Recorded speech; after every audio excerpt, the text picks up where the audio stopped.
Hi guys, so today I'm going to be doing the first author profile. I plan on trying to do these once a month if I can. This first one, in honor of Valentine's Day tomorrow, I am going to be doing Emily Giffin because she writes love stories. So the first thing, I'm just going to give you a run through of who Emily Giffin is. Emily Giffin is an author. She's a Chicago native and she went to school at Wake Forest University and the University of Virginia School of Law.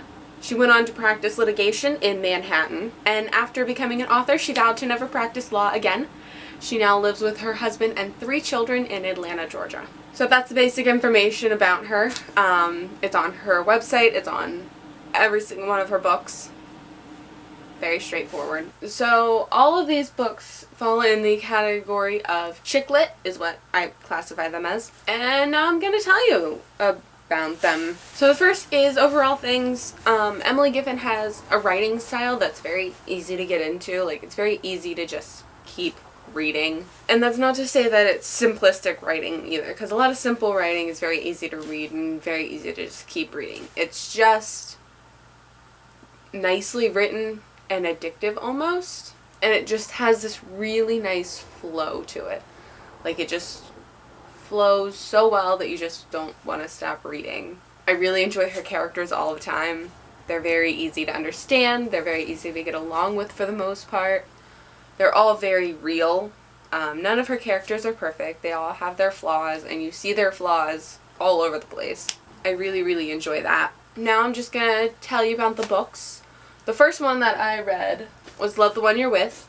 This is about Ellen and her marriage to Andy. And the first year of marriage just seems so perfect. And then out of nowhere she runs into Leo. Leo is an ex-boyfriend who brought out the worst in her. He's the one who left her heartbroken and the one that she's never fully gotten over. When he reappears, she kind of questions the life that she's living and whether it's the one that she was supposed to lead.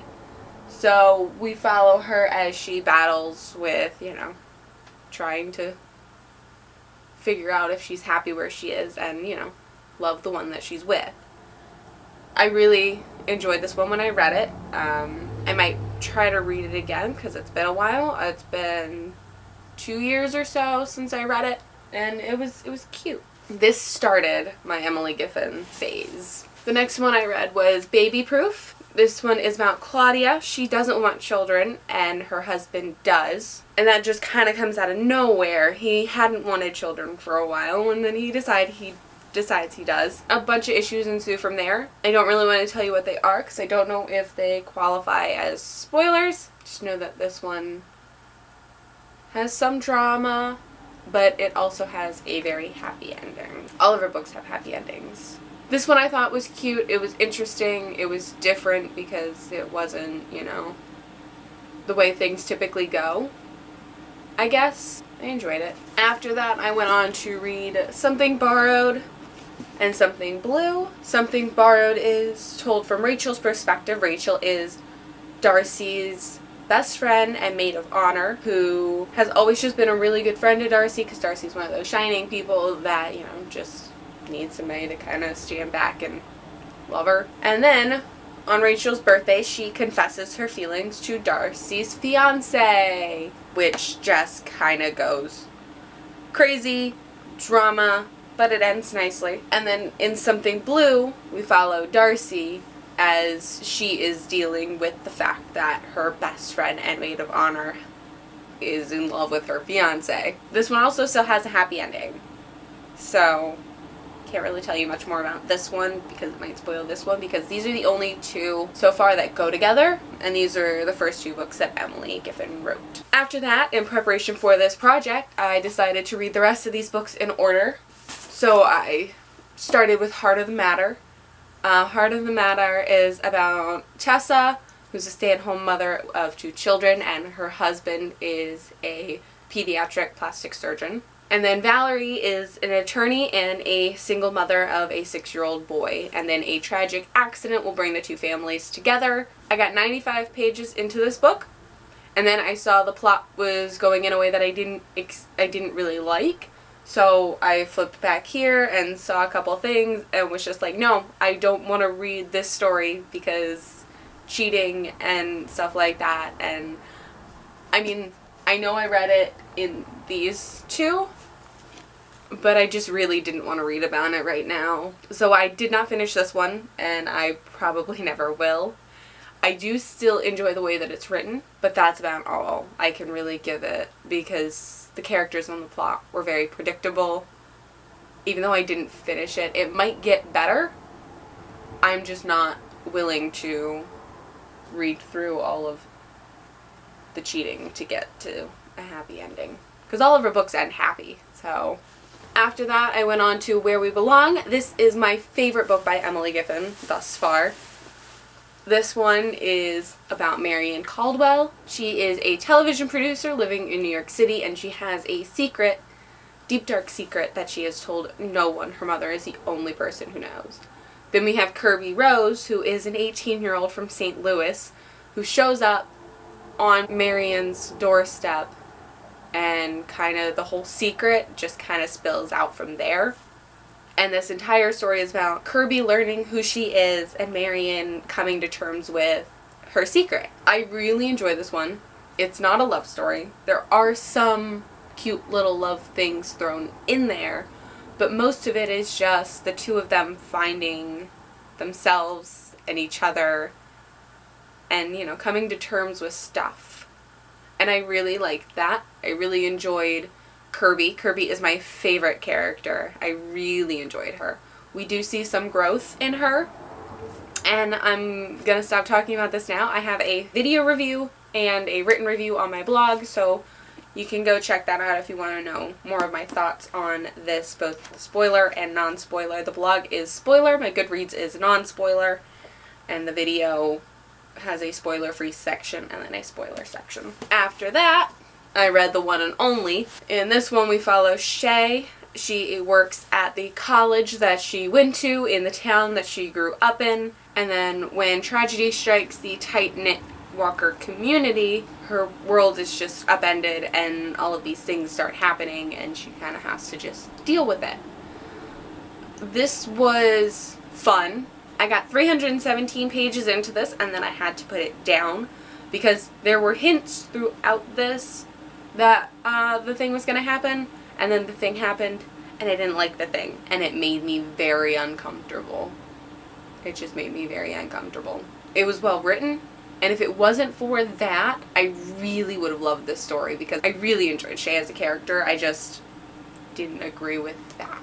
And because all these books have happy endings, it's going to happen.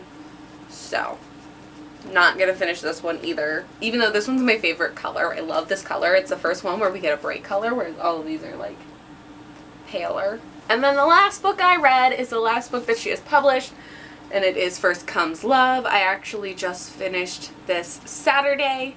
This one is about two sisters, Josie and Meredith. Their brother died in a car accident 15 years prior to where the story takes place. Josie lives with her best friend. She is a first grade teacher, and her sister just finds her irresponsible and very selfish. And then Meredith is married to her brother's best friend and has a child of her own living in her childhood home, and tries to be responsible but just isn't happy. So we follow the two of them as they kind of deal with the relationships in their lives, with children, with the idea of children, with their parents, with the upcoming anniversary of their brother's death, because they're coming up on the 15th anniversary, and we just kind of watch them deal with their lives and with each other. And there is, again, romance in this story, because Josie goes on a blind date with somebody, and there's that kind of stuff. And then Meredith is married, but that's the extent, because Josie just becomes kind of friends so far with that guy. So there's no real love story in this one either. It's more about the sisters and them, you know, learning about themselves, learning about each other, and just kind of working their way back to each other almost. I enjoyed this one too. This is, right now, this one and Where We Belong are the two that I like the most, because I read them the most recently and I remember them the most. I kind of want to go back and read these first four just so that I can really form a better opinion, because It's been a while. So I just need to add this. I just realized it while I was watching and editing this video that right here in First Comes Love, Meredith is talking to her friend Ellen, who is married to Andy and had an issue in her early on in her marriage where her ex Leo came back into the picture. The main character of this book is a best friend in this one. I just realized that. There's nothing that says that they go together or that they're related in any way. But they are. That is so cool. So cool. Ah! So yeah, I do have reviews for Something Barred and Something Blue on my blog, and I have a review for Where We Belong on my blog. I don't know how I feel about these two reviews just because I might reread them and then change my mind. So read at your own risk. It's been a while since I read them. Overall, I have enjoyed more of Emily Giffin's books than I have not, and even the ones that I didn't finish, I still really enjoyed her writing. So this is an author that I would definitely suggest. And I just really like the way that her paperbacks look together. The only reason I got this one hardback was because it was a signed copy, and it's a thing. So, alright. Thank you so much for watching. Don't forget to like and subscribe so you can check out my next video. Have a great day and a wonderful week. Bye.